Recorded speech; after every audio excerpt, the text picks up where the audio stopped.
Bonsoir à toutes et à tous, Ramadan Karim et bienvenue dans cette nouvelle édition du débrief que Actualité oblige. Nous allons encore consacrer à l'Algérie car finalement le général Ahmed Gaïd Saleh l'a fait.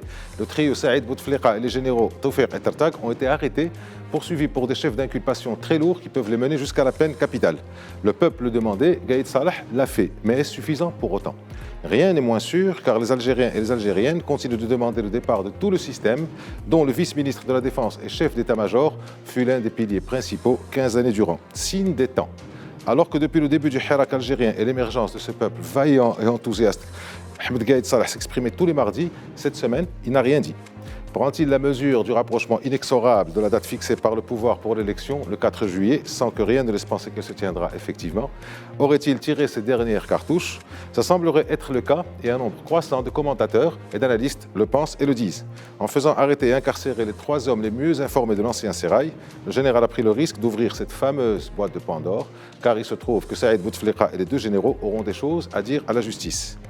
L'insistance pour une gestion strictement constitutionnelle de la crise sociale et politique devra céder la place à une réflexion pour trouver une autre solution. Que se passera-t-il maintenant? Où va Gaïd Saleh? Avec nous pour y répondre, Naïm Kamal, vous êtes directeur de Kuwait.ma, Hassan Saoud, vous êtes expert en géostratégie, et Driss Issaoui, vous êtes analyste politique. Bonsoir messieurs et merci d'être avec nous. Ça fait donc plus d'1 mois que le général Gaïd Saleh menace ceux qu'il appelle la bande, l'Aïsaba, de poursuites pour intelligence avec des puissances étrangères et de complots contre l'État. Et la semaine dernière, on posait la même question ici sur ce plateau sur le devenir du clan familial Bouteflika. Vous étiez là, Naïm Kamal, on commence par vous, question ouverte. Pourquoi, selon vous, Gaïd Saleh a-t-il tant tardé à mettre ses menaces à exécution? Il fallait d'abord qu'il mette de l'ordre dans sa maison, au sein de l'état-major de l'armée, parce que là, on est passé à une étape, plutôt à un stade supérieur, dans la confrontation des clans du pouvoir. Bien sûr, on sait que la triptyque ou le trépied sur lequel repose le pouvoir en Algérie jusqu'à l'évacuation ou la destitution d'Abdelaziz Bouteflika, c'était le DRS, c'est-à-dire les services de sécurité et de renseignement, la présidence et l'état-major de l'armée. On l'a vu que tout au long des 2 dernières années, on a procédé d'abord en 2015, il y a quand même 4 ans, on a procédé au limogeage du tout-puissant général Tawfiq qui était le patron des services de renseignement, mais ça ne suffisait pas et qu'on a passé les 2 dernières années en Algérie à nettoyer l'état-major de l'armée et les commandements régionaux. On a vu qu'ils ont pratiquement changé tout le monde. Il y a eu une décontation qui s'est faite, mais surtout qu'on a vu depuis ces événements imprévus, parce que personne ne les attendait, qui ont surpris tout le monde, y compris le peuple algérien lui-même. Au début, on le voyait dans leurs déclarations, n'en croyait pas ses yeux de ce qu'il était en train de faire et de cette peur qu'il avait affrontée. Et on a vu un général Gaïd réagir toujours avec beaucoup d'attentisme, c'est-à-dire qu'il attend, il ne dévance pas le mouvement, et jusqu'à ce que la confrontation entre les 3 clans se deviennent publics. C'est-à-dire qu'on a vu 2 clans se rallier, c'est le clan des anciens du DRS avec ce qu'on peut appeler d'ores et déjà les anciens de la présidence face à l'état-major. Et il a commencé d'abord, parce que je ne pense pas qu'il voulait en arriver là, il essayait d'éviter, il a commencé d'abord par un ultimatum. Tout de suite après la sommation faite au Conseil constitutionnel d'actionner l'article 102 de la Constitution pour limoger Abdelaziz Bouteflika, il a adressé une mise en garde nommément au général Tawfiq. Et puis on a vu par la suite des sorties. On a vu Yamin Zaroual le 2 avril qui dit avoir été contacté par le général Tawfiq qui était venu chez lui. Puis on a vu le général Khalid Nzar 1 mois plus tard, mais ça peut dire qu'on en aura discuté pourquoi 1 mois plus tard et pourquoi Khalid Nzar, parlé des contacts que Saïd Bouteflika avait pris avec lui afin d'envisager l'état d'urgence ou l'état de siège. Donc, il y a c'est-à-dire une mise en place des dispositifs, d'assurer l'écho, de ne pas rater, parce que vous savez, il suffit que vous tirez et que vous ratez, que vous n'aurez pas le temps de charger. Ah oui, il n'a pas le droit à l'erreur. C'est toute la difficulté. Tout à fait. Driss Issaoui, qu'est-ce qui a fait? Est-ce qu'il y a eu un événement ou quelque chose qui aurait poussé le général Gaïd Saleh à y aller? Parce que c'est spectaculaire ce qu'il a fait quand même. Je pense, effectivement, c'est spectaculaire. D'un seul coup, ce coup de filet qui, en fait, tire un trait sur une partie de l'histoire de l'Algérie et qui, aujourd'hui, met en place une nouvelle situation, une situation de fait qui... Moi, je pense qu'il y a une réflexion, mais en même temps un peu de tâtonnement dans cette démarche. Une réflexion dans la mesure où il fallait créer cette rupture pour dire à la rue que l'armée qui est aux commandes aujourd'hui est capable de prendre des actes spectaculaires comme ils l'ont fait, à savoir faire marcher... D'ailleurs, je pense qu'il y a aussi le fait que Gaïd Saleh est quelqu'un qui est en train de se protéger. Il ne veut pas absolument arriver à une situation de non-retour par rapport à lui, parce que ça s'est arrivé aux autres qui viennent d'arrêter aujourd'hui. Il ne souhaiterait pas que la suite des événements se déroule à l'encontre de ses propres intérêts à lui et les intérêts bien constitués aujourd'hui au niveau de l'armée algérienne. L'armée algérienne n'a jamais été un bloc monolithique. On le savait, c'est des centres d'intérêt, c'est des regroupements sur une base ethnique, etc. Ça, c'est un fonctionnement qui avait cours au sein de l'armée algérienne. Mais aujourd'hui, je pense que vous avez posé la question, pourquoi il a tardé? Je ne pense pas qu'il ait tardé. Il était, comme l'a dit Naïm Kamel, il était en train de voir quelle serait la portée de ses actions et comment la rue allait réagir. Ce qu'on voit, les réactions de la rue, elles sont complètement, c'est-à-dire, elles sont d'une incrédulité invraisemblable. C'est-à-dire, c'est des gens qui vous disent, attention, cela n'est que de la poudre aux yeux. Ce sont des gens, c'est des has-been, ils sont partis. C'est vrai qu'il faut qu'ils rendent des comptes, mais ce n'est pas eux qui sont aujourd'hui à la manœuvre. Alors, la rue est encore alerte et pose la question, comment sera fait demain? Et ils souhaitent que ce demain, eux, ils participent à leur manière. Alors, vous avez dit qu'il n'a pas tardé. Je ne sais pas, ça a l'air d'être une affaire qui se règle en famille, Hassan Saoud, parce que là, il y a eu le premier qui a parlé, c'est le général Yamin Zaroual, ancien chef de l'État mais militaire. Ensuite, il y a eu le général Khalid Nzar, il n'y a pas longtemps. Maintenant, ce sont deux généraux, en plus de Saïd Bouteflika, deux généraux, mais pas des moindres, qui sont arrêtés. Et tout ça se passe devant une justice militaire. Donc, je repose la question, est-ce qu'il a tardé, sachant que tout se passe entre militaires? Là, le peuple est dans la rue. Comme vous l'avez dit, Driss Issaoui, c'est très clair ce qu'il demande, et il est incrédule, il est intraitable. Pourquoi il a tardé, alors qu'il a la justice militaire de Blida avec lui? Il n'a pas tardé. C'est qu'il était dans une posture très paradoxale. Imaginez-vous un chef d'état-major des armées, dans ses éléments de langage et de communication, qui a dit le moujahid jusqu'à la mort. Et puis, le processus électoral, l'armée va le garantir jusqu'à la fin. Et puis à un moment donné, au moment où il a senti qu'il partait aussi, moins de 24 heures, il a changé de posture pour demander l'article 102. Vous remarquerez qu'il y a une perturbation dans sa façon de communiquer. Si les gens pensent qu'il est rassuré, il faut qu'on en discute. Je ne sais pas s'il y a quelqu'un qui pense qu'il est rassuré, qu'il soit rassuré. Du tout, et il le sait, et il écoute la rue. Il écoute la rue, et vous remarquerez qu'il est dans la réactivité. Naïm en a parlé. Il n'anticipe pas sur les événements. Donc c'est de la tactique, loin d'être de la stratégie, parce qu'il n'est pas au courant de ce qui se passe avant.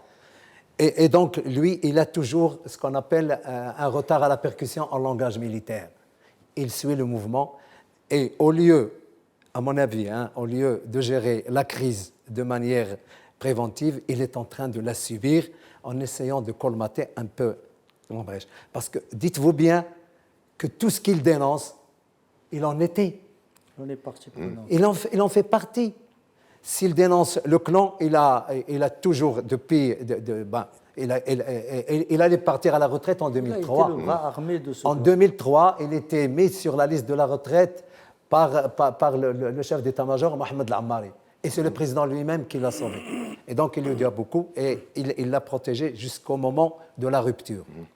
Donc, ce chef d'état-major qui donne des ordres, je pense qu'il est dans une phase de perturbation aussi, mais là, il a réagi à une demande du peuple, les symboles du pouvoir dont il est, évidemment, et il est passé à l'étape supérieure. Moi, l'exhibition qu'il a faite, bon, c'est lui le commanditaire, je pense que ça ne convainc personne. Et au niveau des droits et de l'éthique et des droits des gens, il y a évidemment le fait que ces gens-là doivent être protégés. Il ne l'a pas fait. Et la rue n'a pas... Ils disent que c'est bon, mais il n'y a pas une réponse, ça ne convainc pas. Et là, il y a une phase aussi où il est visé nommément.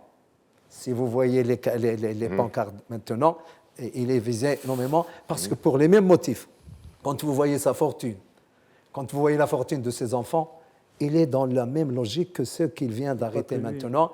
Et troisième élément, les ex-responsables de la DRS, ils savent beaucoup plus sur lui qu'ils n'en sait sur eux. Alors justement, est-ce qu'il n'a pas pris un risque en faisant ça, c'est-à-dire le dernier risque, la dernière cartouche à tirer, la dernière carte à jouer, répondre aux revendications populaires, et on voyait que la semaine dernière, les Algériens demandaient l'arrestation de Saïd Bouteflika. Saïd Bouteflika est arrêté avec les deux autres. Est-ce que ce n'est pas un risque? Avec tout ce que vous dites, je suppose que les trois personnes arrêtées savent mieux, savent plus de choses que vous. Ils en savent sur lui qu'ils n'en sait sur eux.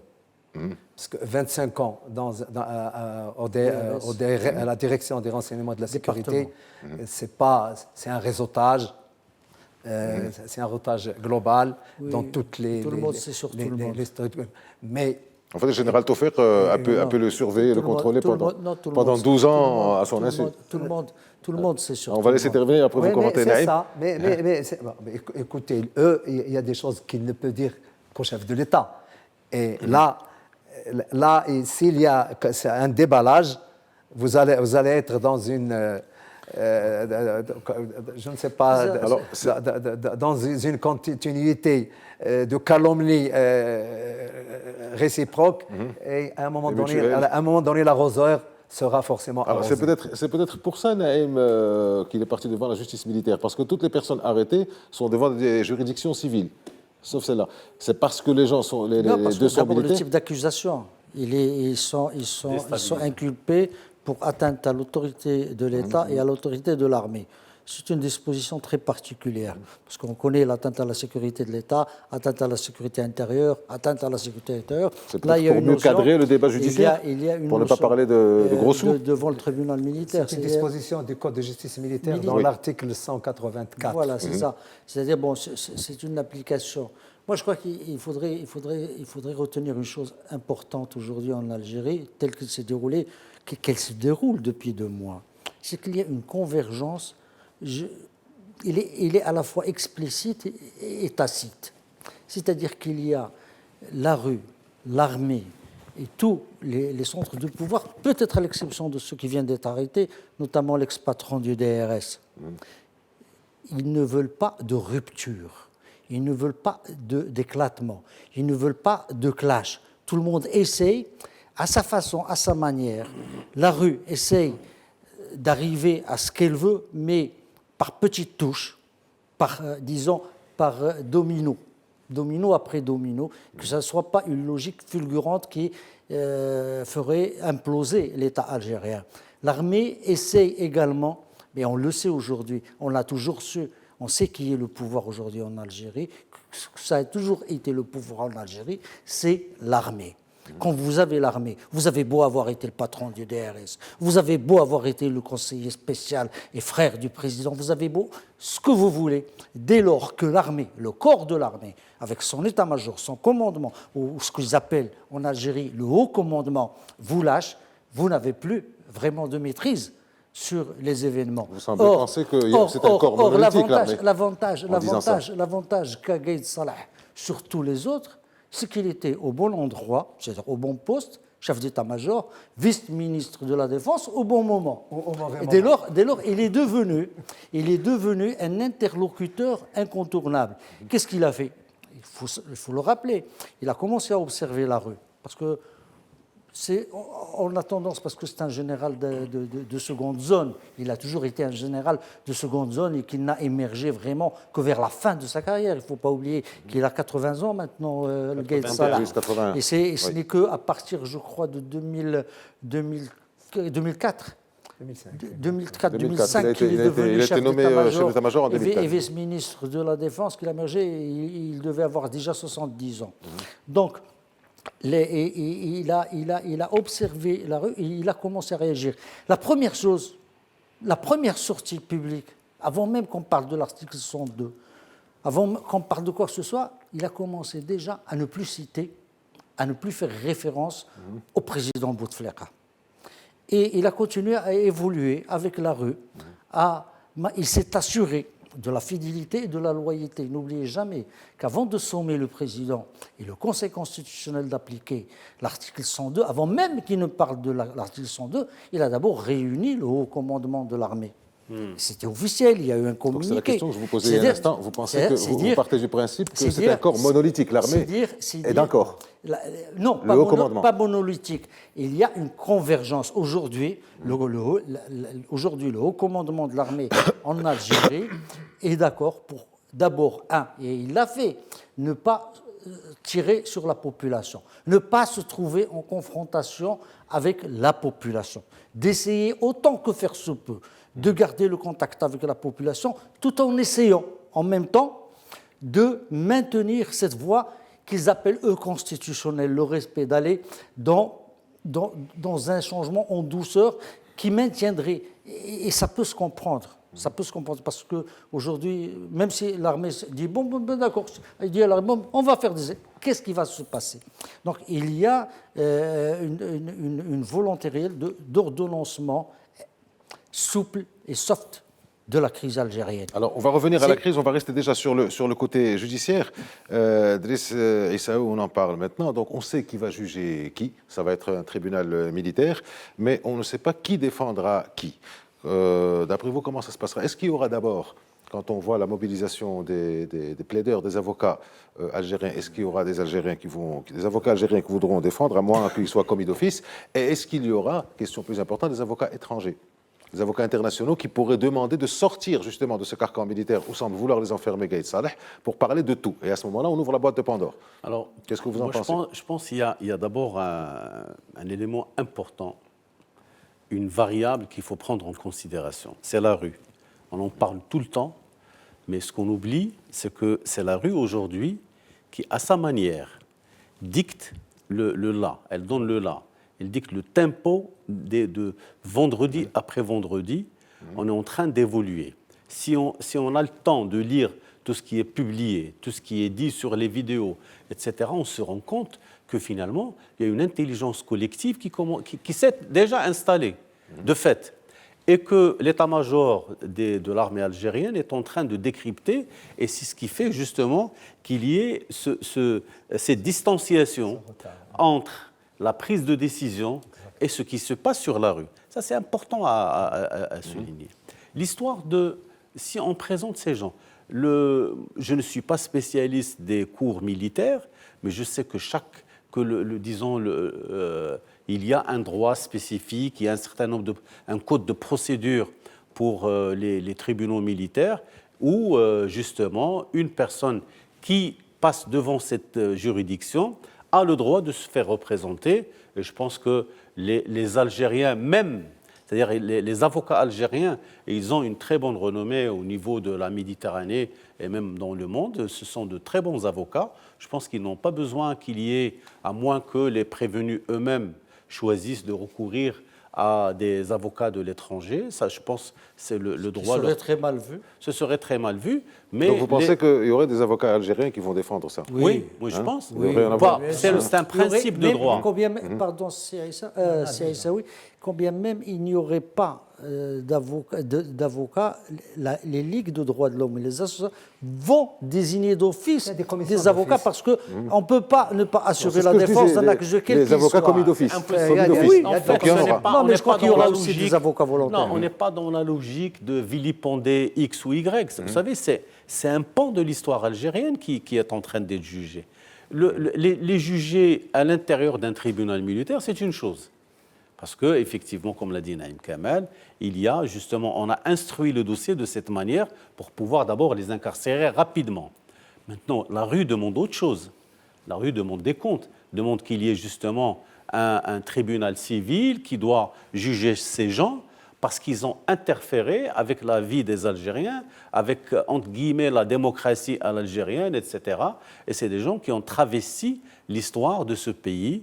Ils ont arrêté des processus qui ont eu lieu. Nous, on n'est pas là pour défendre tel ou tel parti, mais ce sont des gens qui se sont intervenus. Si on donne disons, du crédit à ce qui est dit, mais c'est terrible ce qui s'est passé dans ce pays pendant 20 ans. Et que ces gens qui sont aujourd'hui devant les juges militaires, c'est des gens qui ont été aux manœuvres, ils étaient aux premières loges et ils ont pris des responsabilités dans cela. Et Gaïd Salah aujourd'hui, peut-être, lui essaie de se mettre à la disposition ou quelque part en interface avec la rue. Et à chaque fois, il sort une mesure, une petite mesure, etc.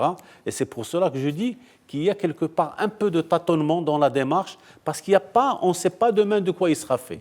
Et ça, c'est la force de la rue algérienne, et c'est extraordinaire. Parce que rester imprévisible comme ça et de dicter le tempo, finalement. Parce qu'il n'y a pas de leader dans la rue, il n'y a pas de leader. Il y a des tentatives. Les islamistes ont essayé de squatter l'espace, ils n'ont pas pu. Les autres qui sont à l'extérieur, les officiers libres, sont toujours à l'étranger. Il faut juste noter quelque chose de très important qui s'est déroulé ces derniers 48 heures. C'est qu'il y a eu un éditorial de la revue El Djeish. Qui est sorti le jour où Gaïd Salah devait parler, justement. De l'armée, et il y a eu également un article qui est signé par le chargé des relations presse et information au sein de l'état-major. Ouais. Et ces deux qui articles, était largement commenté d'ailleurs. Et ces deux articles abondent dans le même sens. Ils sont autres. Aujourd'hui, il y a un décalage, enfin, il y a un déplacement qui est en train de se faire. Au début, on désignait comme adversaires ceux qui complotent depuis 2015. Et on a vu que c'était Saïd Bouteflika, Medine, etc.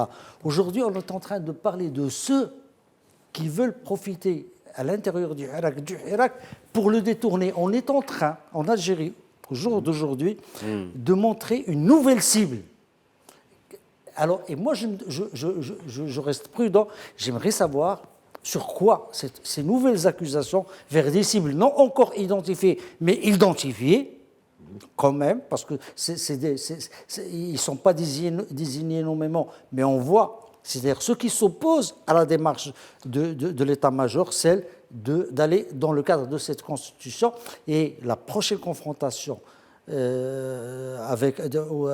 politique en Algérie risque de se faire entre l'armée et ces groupes qui vont devenir de plus en plus identifiables et qui finiront par porter des noms, et on va voir sur quoi ça va découler. Alors, puisque vous parlez de ça, Naïm Kamal, je voudrais vous demander, Hassan Saoud, il apparaîtrait qu'il y ait une nouvelle technique à travers cet éditorial de la revue El Djeish. La nouvelle technique, c'est de juger le passé pour essayer d'éviter trop le présent.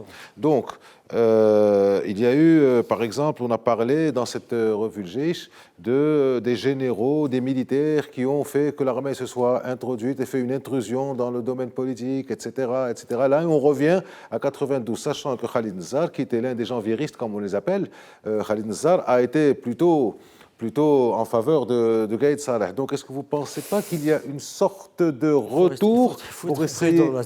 Justement, c'est très délicat, c'est très délicat. Mais si vous voulez bien, on va en parler après la pause parce que le temps file. On se retrouve dans quelques secondes. À tout de suite.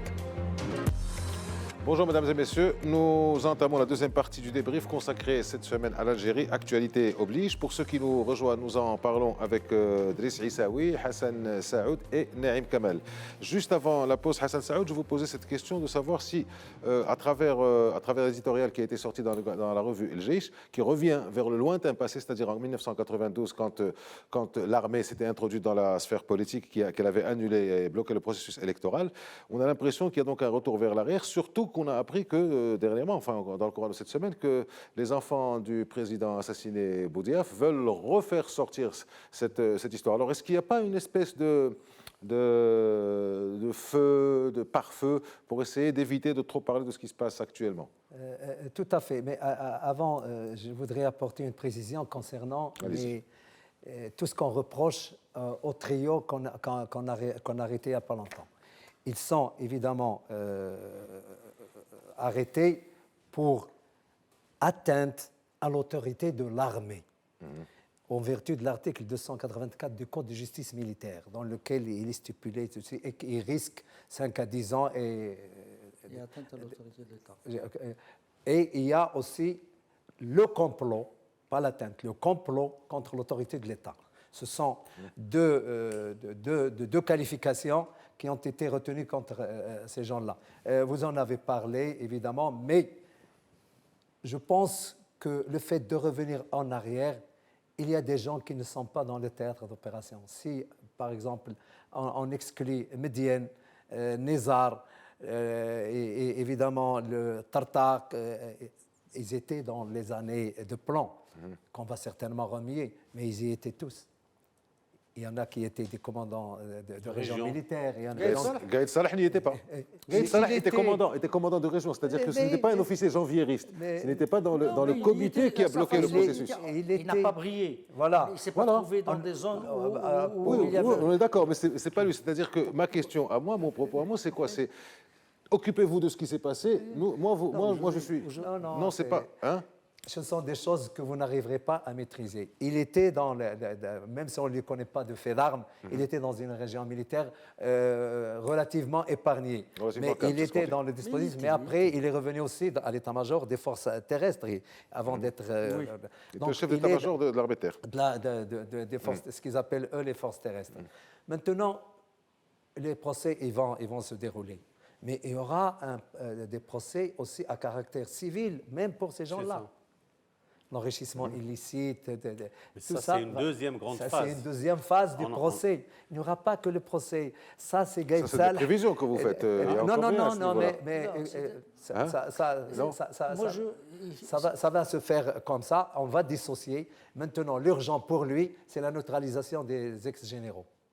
Et c'est ça qui lui pose problème parce que c'était ses ennemis déclarés. La réponse immédiate à la revendication aux généraux, évidemment. Il a fallu qu'il fasse la liaison avec le frère du président qui était un conseiller. Voilà.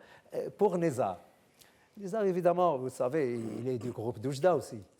Il fait partie du clan d'Oujda qui a toujours voué à notre pays. Il est venu sur le tas. Sur le tas, mais c'est un ancien de l'armée française. C'est un ancien qui a rattrapé le train en marche. Il a déserté. Et on le soupçonnait déjà d'avoir, parce qu'il y a eu pendant la guerre d'Algérie des tentatives d'infiltration du mouvement de libération par des anciens officiers. Et on soupçonnait que les anciens, d'ailleurs, qui ont fini par prendre le pouvoir en Algérie, qu'ils étaient manipulés par les services français. Par les services français. Officiellement, c'est un déserteur. Mais bon... C'est un déserteur quand il était un sous-officier. C'est surtout après les événements de 88. Les émeutes de 88 et le limogeage de Belouchette et les généraux hérités de Boumediene et qui sont venus dans le sillage de Chadli Ben Jdid, et apparu Khalid Nzar, lui aussi, était encore dans un deuxième rang de généraux. C'est là où il a commencé. Et c'est à partir de 92, enfin, quand il a pris position... Non, il était bien sûr, s'il a pu mener... Il était déjà... ministre de la Défense, pas vice-ministre de la Défense. Non, Il était ministre de la Défense et chef d'état-major de l'armée en Algérie. Il n'a jamais cumulé les deux. C'était Ammari qui était chef d'état-major. Non, il faut il a conduit. C'est pas grave. Ammari est venu après lui. Il a conduit. C'est un Il était détail. chef d'état-major puis ministre de la Défense. Il a conduit le coup d'État contre les urnes en janvier 1992. Il a procédé à la destitution de Chedli Benjdid et s'est installé dans ce qu'on appelait le Haut Comité pour la présidence, une sorte de commission collégiale pour diriger en attendant à laquelle on avait fait venir Mohamed Boudiaf. Et donc, avant de l'assassiner. Par la suite, il y a eu des divergences au sein de l'armée. Et vers 93, fin 93, il y a eu un attentat contre Nizar. Et il a failli y passer. Et il y a eu des morts dans sa garde rapprochée. Et tout de suite après, il s'est retiré. Alors, il y a deux analyses possibles, deux lectures possibles. Ou on l'a raté, il a retenu la leçon, parce qu'on a attribué, bien sûr, comme tout à l'époque, au GIA, l'attentat, mais on soupçonne également que ce soit ses amis divergents au sein des services qui ont organisé, comme ils l'ont fait avant lui pour Qasdi Merbah. Et donc, la première lecture, c'est qu'on a essayé de l'abattre et on n'a pas réussi. Il en a tiré la leçon, il s'est écarté de lui-même. Ou alors, on n'a pas vraiment voulu le tuer et cet attentat a été raté exprès pour juste un avertissement et le contraindre. Et c'est là où Ammari a pris le devant de la scène. Il est devenu le grand patron de l'armée. Nizar est resté quand même une pièce importante sur l'échiquier dans les réseaux.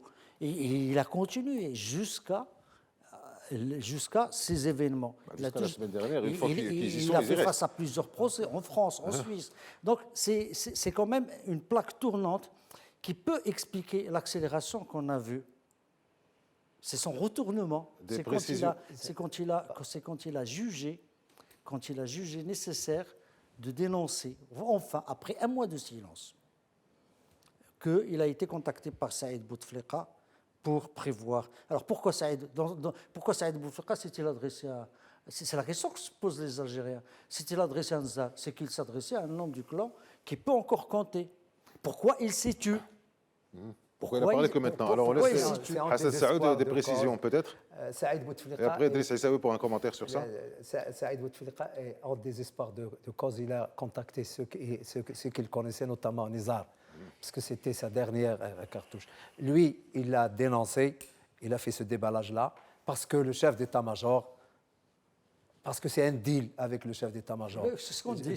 C'est un deal avec le chef d'état-major qui, par le biais de Nizar, va apporter une pièce à l'édifice de ce qu'il voudrait en faire. Et donc là, il faut faire attention que lui aussi, il cherche à se protéger. Et le seul moyen de se protéger, c'est d'être dans la ligne directe de celui qui commande actuellement. Vous avez parlé du rôle de l'armée. On commence à en parler. Quel est le rôle de cette armée sur l'échiquier? Doit-elle encore faire et défaire le président? On commence à contester les différentes interventions de Gaïd Salah au niveau judiciaire et politique aussi, institutionnel. Est-ce que, par exemple, le Gaïd Salah fait un discours à Annaba, le procureur exécute? Nous sommes dans la démocrature qui ne convainc personne. Et donc là, même au niveau d'Irak, les gens commencent à se poser la question de la future place de l'armée dans l'échiquier. Et beaucoup pensent qu'il faut qu'elle se replie sur ses missions régaliennes, humanitaires, de secours et éventuellement humanitaires sur les OMP et laisser la politique aux politiciens. C'est une idée qui chemine. Maintenant, est-ce qu'elle va se réaliser? Non, c'est peut-être à long terme et avec le changement de génération, parce qu'il faut qu'on se dise que Gaïd Salah est le dernier représentant d'une d'une espèce en voie de disparition que sont les moudjahidines. Il reste lui, mais derrière, c'est des jeunes, et je pense que les choses vont évoluer avec son départ qui, dans peu de temps, il partira, il ne restera pas, sauf s'il manigance pour devenir président dans le vide actuel qu'il y a. Alors, Driss Aissaoui, avant de réagir sur ce qui a été dit sur le rôle de l'armée et le retour vers le passé, il y a quelque chose quand même qui est intéressant qui a été relevé par Hassan Saoud, c'est cette question du rôle de l'armée. Alors, quand on voit les commentaires qui sont faits par les Algériens qui sont à l'extérieur d'Algérie, ils en parlent clairement. Du rôle de l'armée. L'armée sort de son rôle. L'armée a un rôle de protection des frontières, de protection d'une population de catastrophes naturelles, de n'importe quoi, mais pas d'intervention dans la sphère politique. Alors, est-ce qu'il n'y a pas une question de pas peur, appréhension, habitude, tradition de ne pas parler de l'armée qui est en train d'exploser quelque part avec ce qui est en train de se passer? Je pense qu'on a fait exploser tous les codes à ce niveau-là. En Algérie, on sait que l'armée, c'est l'une des armées au niveau de l'Afrique du Nord et du Moyen-Orient, qui est la mieux organisée, la mieux équipée. Elle est très professionnelle, très présente, avec un code militaire très, très présent. Maintenant, c'est un acteur politique. Il est immanent et extérieur au jeu. Il veut être extérieur, mais en fait, il est complètement immanent à ce jeu parce qu'il l'a fait. L'armée a toujours été dans les phases de transition que l'Algérie a connues depuis son indépendance. Je n'ai pas besoin de faire de démonstration sur cela, mais l'armée, elle est là et elle sera appelée.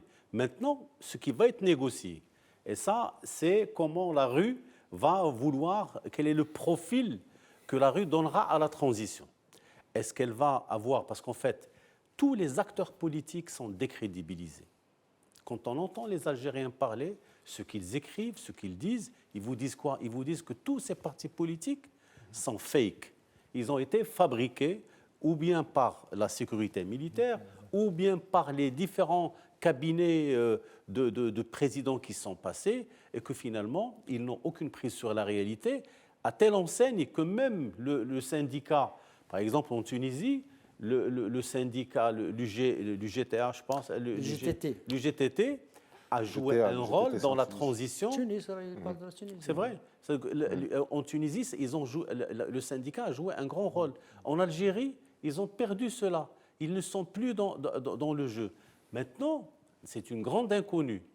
Comment on va négocier? Naïm Kemal tout à l'heure parlait de ce fameux communiqué de l'état-major qui, lui, essaie de précéder les événements. C'est la seule chose qu'ils savent, parce que les gens du FIS essaient de bouger, mais ils n'ont pas beaucoup de marge de manœuvre. Les gens, le mouvement Rachad en Angleterre, en France, dans les pays de l'Europe, c'est des gens qui ont quand même disons, on va dire des têtes pensantes, des gens qui sont bien formés et qui aujourd'hui essaient, disons, d'endiguer les mouvements à travers le web, à travers la télé, etc. Mais on ne sait pas comment ça va aller. Il y a des officiers libres qui aujourd'hui commencent de plus en plus à se livrer et dire les choses qu'ils faisaient pendant la décennie noire. Donc tout cela fait que nous sommes en train de vivre une équation à plusieurs inconnus, extrêmement difficile à prévoir, mais moi à cerner aussi. Aujourd'hui, il y a ce qui est formidable. Moi, je reviens toujours à cela, et je ne suis pas le seul. On avait l'impression que, dans l'appréhension de ce qu'était l'Algérie avant, c'est qu'un paquet de citoyens, on connaissait leurs valeurs intrinsèques, leurs valeurs humaines, intellectuelles, et certains vous disent que les Algériens pris individuellement de grandes compétences, etc., mais ça ne se voyait pas. Sur le plan économique, ça ne se voyait pas.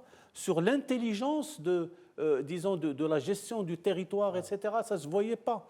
Il y a une omnipotence, omniprésence de l'armée qui fait que... Alors, l'armée n'est pas restée à ce niveau-là.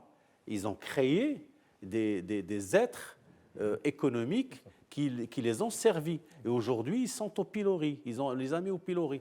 Alors, est-ce que l'Algérie, et je pense qu'elle est capable d'imaginer un nouveau modèle de fonctionnement à travers ce qui se passe aujourd'hui dans la rue algérienne? Je suis optimiste pour ça.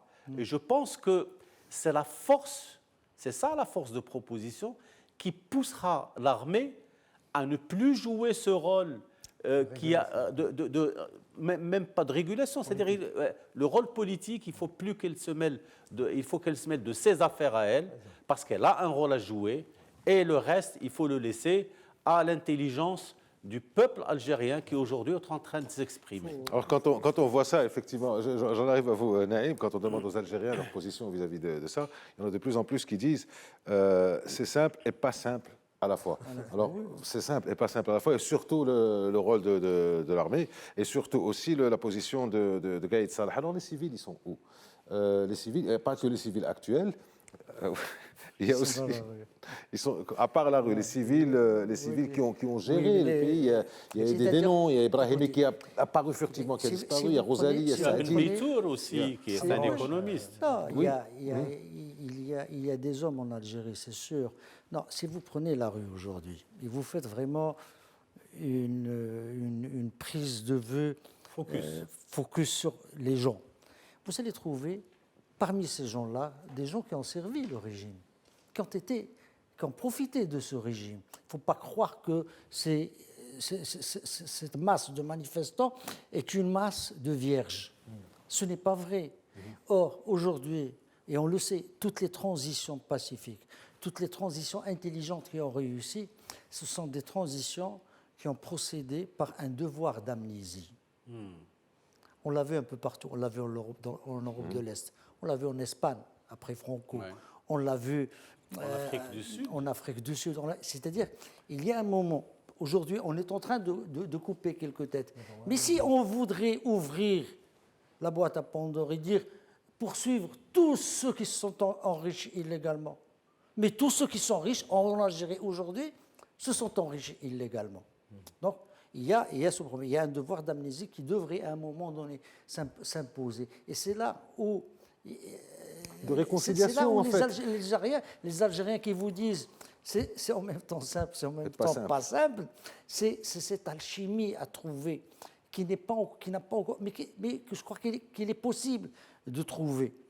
Maintenant, est-ce qu'on peut vraiment dire aujourd'hui à l'armée de revenir aux casernes, de rentrer dans les casernes et de s'en tenir à ses prérogatives, à ses missions régaliennes, défense de l'intégrité territoriale, défense des frontières. Aujourd'hui, ce n'est pas possible. C'est vraiment une vue de l'esprit de croire qu'ils vont pouvoir, que Gaïd Salah et ses généraux vont rentrer dans les casernes. Non, ils vont continuer à accompagner il n'y a pas... Hassan Saoud a dit il y a un moment, il y a un instant, que ça commence à se dire au niveau de la rue. Ça se dit depuis le début. Aujourd'hui, de manière plus accentuée. Tiens, c'est très bien. Il y a un changement de génération dans l'armée Il y a un changement de génération une génération qui a été façonnée par cela. Il ne faut jamais oublier qu'ils ont déteint sur cela. Ça, c'est notre problème. On va pas, il faut vraiment connaître l'armée avec général par général, officier par officier, pour pouvoir parler de ça. Ce que je voulais vous dire, aujourd'hui, quand on prend un personnage comme Saïd Saidi, qui a été fondateur du parti Amazigh, de Boudiance Amazigh RCD, la culture pour la culture et la démocratie. Ce qu'il est en train de dire, lui, il n'a jamais été mêlé au pouvoir, c'est un homme intègre, et pourtant, il n'arrive pas à vraiment se faire entendre. Et ce qu'il est en train de dire aujourd'hui, précisément, c'est qu'il ne faut pas qu'il arrive à ce hirak, à ce mouvement, ce qu'il est arrivé aux émeutes d'octobre 88. On dit, il ne faut pas que l'armée, et c'est là l'enjeu, ne rejoue le même scénario. Multipartisme, une nouvelle constitution, des subterfuges, des artifices, et se retrouver encore prisonnier du même processus. Toute la difficulté, quand les Algériens disent en même temps c'est pas simple, c'est toute cette difficulté. Alors, est-ce que le mouvement aura son propre génie, sa propre intelligence, certainement, pour finalement générer. On l'a dit au début des mouvements, ici même. Il va falloir arriver. Les élections du 4 juillet sont infaisables. Il va falloir trouver une forme de collégialité. Il faut sortir de cette observance stricte, prétendument stricte, de la Constitution. Parce que depuis le limogeage de Abdelaziz Bouteflika, la Constitution est caduque en Algérie. Bien sûr, le jour où ils décideront de la quitter, ils trouveront le moyen de le faire. Ils trouveront l'explication, la justification. Mais aujourd'hui, le mouvement a encore du souffle devant lui et il n'est pas encore prêt d'avoir épuisé toutes ses ressources pour trouver enfin cette formule qui va conduire Alors, à la transition. je vais rester sur ce que vous dites, Naïm Kamel, et je m'adresse à vous, Driss Issaoui, pour le 4 juillet, pour l'élection du 4 juillet. Le 4 juillet... c'est une date, pas plus. C'est une date, pas plus. Non, mais ce n'est pas une date normale, c'est au-delà d'être la fête, au-delà d'être la force de la fête nationale, c'est aussi la date de la présidentielle. Or, il y a des délais, il y a des candidatures qui doivent être déposées, qui ne sont pas vraiment, enfin, des candidatures véritablement lourdes et sérieuses, il y a des parrainages à obtenir, il y a des organisations, une organisation à faire. Tout semble porter, tout semble laisser croire que ce sera très difficile, pour ne pas dire impossible, qu'il y ait élection. Qu'est-ce qui se passera à ce moment-là? Quand on verra qu'il n'y a pas possibilité d'élection, sachant que le chef de l'État actuel, par intérim, Ben Saleh, a appelé au dialogue, a appelé un certain nombre de belles valeurs, de belles choses, mais qui n'est absolument pas entendu. Alors, on va vers où? Tout à fait, mais on va vers où? Moi, je pense que... vers quoi? C'est-à-dire, je ne dirais pas qu'on va au chaos, parce que loin de là... Les Algériens ont montré qu'ils sont capables de faire des choses sans chaos. Le peuple algérien a montré... Ils l'ont donc, prouvé. Qu'est-ce qui risque de sortir du chapeau de ce peuple? Sortir tous les vendredis, scander des slogans, et vous avez dû remarquer sur les fanions, il y a même marqué les provinces et les wilayas, les préfectures, etc. Cela veut dire qu'il y a quelque part une petite organisation qui s'opère, et les gens qui sont présents ne sont pas là de manière fortuite. La manière d'organiser à chaque fois, il y a une commande. À chaque fois, il y a un palier que la rue a dépassé. C'est-à-dire, il regarde ce qui se fait. Gaïd Salah a mis en prison 3 grandes légumes de l'ancien système. C'est une phase. Maintenant, les élections... Alors, c'est comme pour les négociations avec les syndicats, avec le gouvernement. Quand on vous donne quelque chose, vous prenez ce qu'on vous donne et vous avancez. Parce que c'est là où vous pouvez encore élever le seuil de vos revendications. Je pense qu'aujourd'hui, l'Algérie, à l'intérieur et à l'extérieur, les Algériens c'est comme s'ils vivaient une nouvelle indépendance. J'ai l'impression que quand on voit deuxième les femmes, révolution, c'est ce qu'ils appellent. C'est-à-dire une deuxième indépendance. Et Farhat Abbas l'a dit, c'était une indépendance confisquée, on l'avait dit l'autre fois ici. Et aujourd'hui, c'est des gens qui sont quand même lettrés, ce n'est pas un pays d'analphabètes, et il y a aussi... Il est certain que la rue ne pourra pas faire aboutir tout le processus, mais elle restera ce référent. Moi, je considère que la rue algérienne aujourd'hui est un référent par rapport à ceux qui voudront aller dans ce sens-là. Il y a des gens, il y a même ceux qui sont prêts, ils ont même fait des propositions concrètes, programmatiques, qui sont montées de la rue et qui ont été récupérées par un certain nombre de spécialistes par rapport à ce qui devrait se faire. Mais l'Algérie, je pense qu'à partir du mois de juillet, je ne pense pas que les élections se tiendront, vu l'ambiance qu'il y a aujourd'hui, vu un peu les tractations qu'il y a. On va laisser Hassan Saoud pour son commentaire qui prendra la forme du mot de la fin. Moi, je pense que, après ce qu'ont dit les collègues, l'Algérie est à une croisée de chemin dans le traitement de l'avenir. Traitement constitutionnel improbable, mais la Constitution reste quand même le document de base sur lequel on peut aller. Traitement politique et évidemment une direction collégiale sans qu'on puisse penser à la date prévue par le président par intérim. Je pense que... Et ça me fait un parallèle avec ce qui se passe au Soudan. On s'adosse à l'armée pour les aider à chasser l'ancien régime, mais à un moment donné, on leur dit, nous sommes là aussi. Il faut que vous teniez compte de nos doléances et de notre volonté de la démocratie. Et à un moment donné, il y a des négociations et si on ne répond pas, on risque d'être dans une rupture que personne ne souhaite. Mais je pense que l'armée au Soudan et en Algérie doit avoir assez Donc d'intelligence vous pensez pour être... très rapidement, en quelques secondes, qu'il risque d'y avoir, pas un télescopage, pas un affrontement, mais un face-à-face à un moment où des vérités seront dites entre le peuple et l'armée. Dans la politique, l'art du compromis doit présider à toute décision.